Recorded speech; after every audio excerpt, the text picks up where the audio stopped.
اسے عادل دادل جہاد نہیں روک سکتا ہے، قیامت تک جاری رہے گا۔ ایک ساڑھے دوستن افغانستان تو آئے انہوں نے نال کچھ مجاہدین بھی سن اتو دے تے وہ صاحب ظاہرے اتنے جنگ لڑتے رہے تے انہوں نے کسی نے پوچھا کہ آپ ان بابا جی کو جانتے ہیں، ان کو پاکستان میں امیر المجاہدین کہا جاتا ہے۔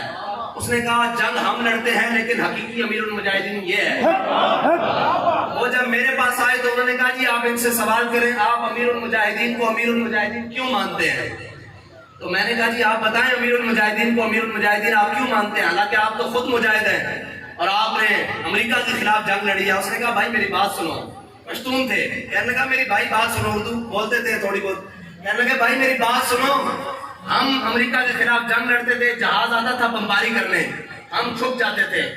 اور جہاز جب واپس جاتا تھا تو ہم اس کے اوپر اٹیک کرتے تھے، اس کے اوپر فائرنگ جو بھی تھا اس کے اوپر کرتے تھے، راکٹ لانچر۔ انہوں نے کہا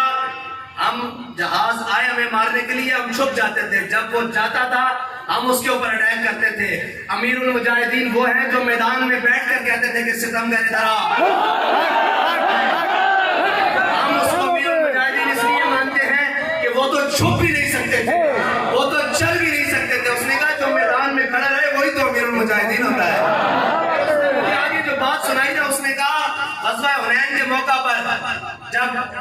مشکل وقت بنا تو ہمارے آقا مولا صلی اللہ علیہ وسلم نے فرمایا نبی جو لا کذب انا ابن عبد المطلب، فرمایا میں ہی نبی ہوں جس کے بارے میں کوئی جھوٹ نہیں اور میں ہی عبد المطلب کا بیٹا ہوں۔ اس نے پھر مجھے اس کی طرف اشارہ کیا، اس نے کہا جو میدان میں کھڑا رہے نا اس کو امیر المجاہدین کہتے ہیں، جو حفاظتی اقدامات کے لیے یا جنگی حکمت کے لیے پیچھے آگے ہو اس کو مجاہد ضرور کہتے ہیں، امیر المجاہدین نہیں کہتے۔ یہ ہیں آپ کے اور ہمارے قائد، جن کو سگلاخ پہاڑیوں میں رہنے والے اور کفر سے آزماد لوگوں نے بھی کہا کہ امیر المجاہدین یہ ہیں، جنہوں نے ہر باطل کے سر کو جھکایا ہے اور آنے والی نسلوں کو بھی بتایا ہے کہ اگرچہ بت ہیں جماعت کی آستینوں میں، مجھے ہے حکم اذاں لا الہ الا اللہ،